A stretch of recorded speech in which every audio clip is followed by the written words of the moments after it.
Hey everyone, this is Holly Knutson. I'm a functional health practitioner from Utah, and today I'd like to continue my cancer series and talk about skin cancer prevention facts. And this is a really important subject because skin cancer is the most commonly diagnosed type of cancer in the United States, and 1 million people will be diagnosed this year. Melanoma is the most aggressive and deadly form of skin cancer, but fortunately it's also the rarest. In the majority of cases, skin cancer is not life-threatening, but early diagnosis is key, especially in regard to melanoma, which if detected early has a high survival rate. Here are 10 skin cancer prevention facts that you need to know to keep yourself safe. But first let's talk about what is skin cancer. Well, skin cancer is caused by the development and multiplication of abnormal cells within the skin. Initially, it manifests as precancerous lesions or dysplasia. Dysplastic changes include actinic keratosis, which presents as red or brown scaly areas on the skin, and as moles that can be either raised or flat, round or oval, and in various shades of color. Healthy moles typically measure no more than about 1/4 inch in diameter, and interestingly, most people have between 10 to 30 moles on their bodies. Dysplastic nevi are abnormal moles that have the potential to become cancer, and it's possible to have up to 100 of these abnormal moles, which are distinguished by irregular shapes and borders, a larger diameter than a normal mole would have, and a rough surface. And these moles can be brown, red, tan, or pink in color. Risk factors for skin cancer include having a family member that has had the disease, having red hair, and skin that burns easily, and having numerous moles or numerous atypical moles. There are 3 types of skin cancer. The first is basal cell carcinoma, or BCC. The majority of skin cancers fall within this category. Basal cell cancers can be malignant, but they don't usually spread. If not treated in the early stages, however, they can be disfiguring. Number 2, squamous cell carcinoma, or SCC. This is the second most common type of skin cancer, and it manifests as rapid abnormal growth of squamous cells, which are continuously shedding cells near the surface of the skin. Most cases of squamous cell carcinoma are curable if detected early, with only a small percentage becoming metastatic, and that usually happens in those that have compromised immunity. And third, melanoma, a rare, aggressive type of skin cancer that can spread to other areas of the body. It is caused by the uncontrollable growth of melanocytes, which are skin cells that produce melanin, and that's the color that we have in our skin. Melanoma makes up a small percentage of skin cancers, but can be fatal if not diagnosed and treated in the early stages. It is one of the most rapidly spreading cancers. It accounts for up to 75% of all skin cancer deaths. Basal and squamous cell skin cancers are referred to as non-melanoma cancers, or NMSC. Less common types of skin cancer include dermatofibrosarcoma, protuberans, and Merkel cell tumors. Here are some of the signs to look for that could signal skin cancer.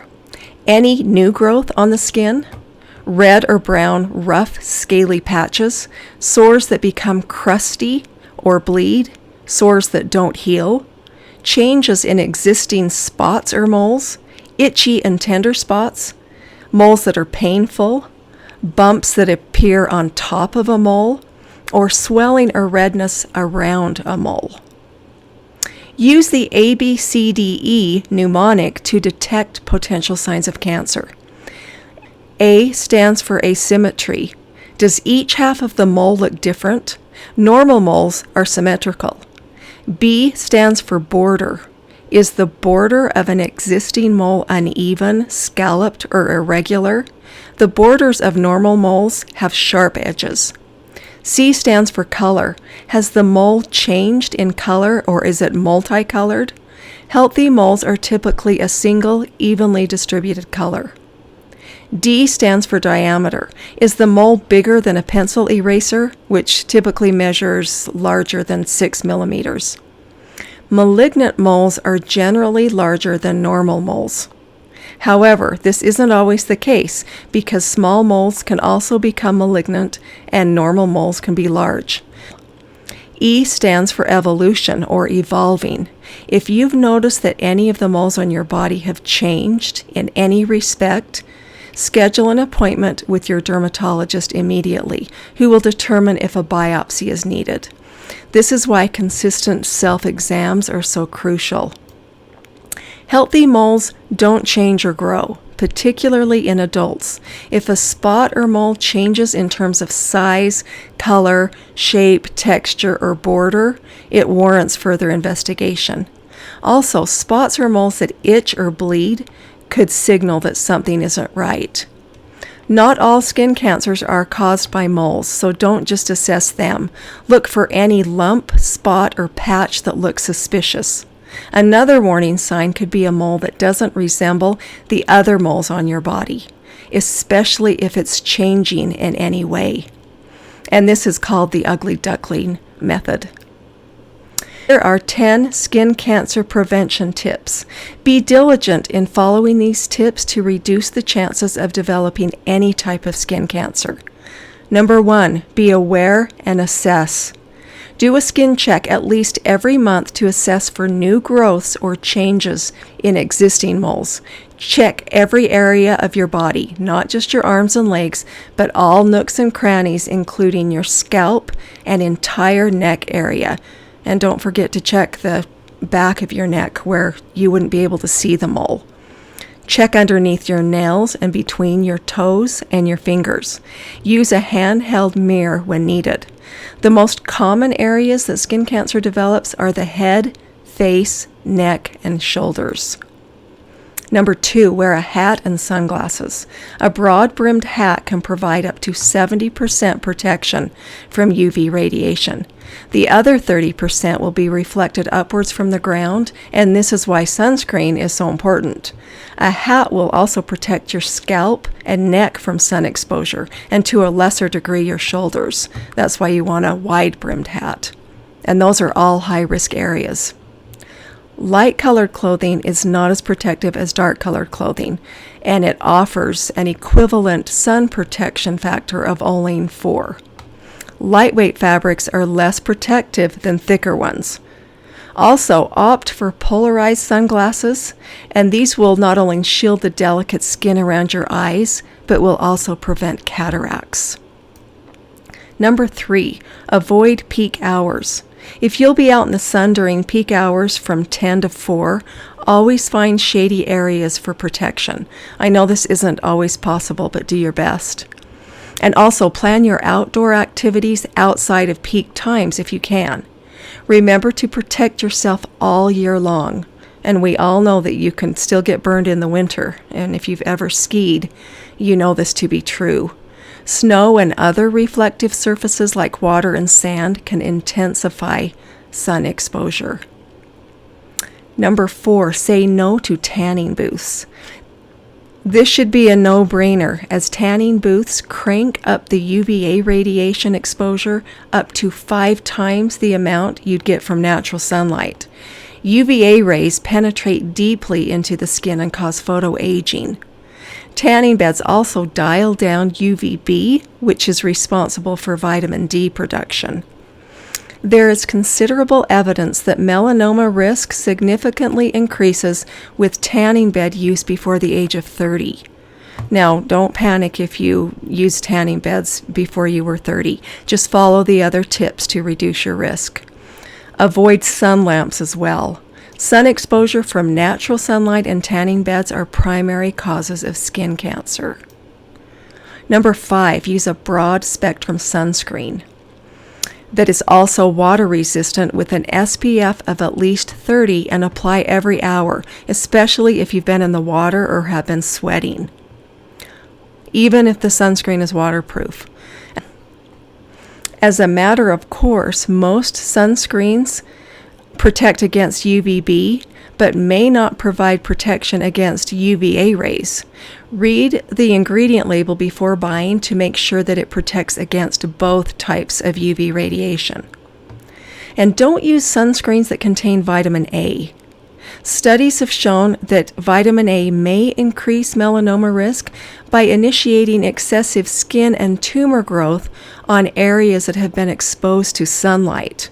And vitamin A can also cause free radical damage, which is harmful to DNA. And this is all within the context of sun exposure. Number 6, don't put sunscreen on babies under 6 months of age. Keep newborns out of the sun. You can apply sunscreen to babies that are over 6 months old, but an even better choice would be to keep them in the shade if possible to avoid their exposure to toxic chemicals. Children and teenagers have thinner skin, and this makes them more vulnerable to UV radiation damage. Skin cancer is correlated with past sun exposure, including blistering sunburns that you had as a child. So protect your children while they're young to reduce their cancer risk in adulthood. Number 7, live a healthy lifestyle. Keep your immune system functioning at full capacity by engaging in healthy lifestyle strategies such as getting proper nutrition, moving regularly, getting enough sleep, and taking time for self-care. Also, make sure you're getting adequate vitamin D, which is an essential nutrient in order for your immune system to function properly. It only takes a few minutes of sun exposure to get your daily dose of vitamin D, so cover up after that. Number 8, prevent sunburns. One sunburn that peels can double your risk of developing melanoma. Did you know that? And remember, you still need sunscreen on cloudy days because of the ability of UV rays to penetrate the clouds. It's also possible to burn after peak hours, even well into the evening when the sun is low in the sky. The short UVB rays will be filtered out, but not the long, penetrating UVA rays. Number 9, dark-skinned people are not the exception. Everyone must take precautionary sun protection measures, even those who have olive skin and don't burn. People who don't burn often have a false sense of security that prevents them from protecting themselves, putting them at higher risk unnecessarily. People with light skin, who also have light hair and eyes, should be extra cautious because they don't have the protective melanin in their skin that darker-skinned people do. Number 10, see your doctor immediately if you notice anything suspicious. This could be a new growth or any changes in existing growths. And if your doctor doesn't take it seriously, and this does happen, get a second opinion. If you thought it was serious enough to get it checked out, it is. Trust your gut. Also, read the contraindications for any medications you are taking because some, including antibiotics, antihistamines, blood pressure medications, statins, and NSAIDs, can make your skin more susceptible to UV radiation damage.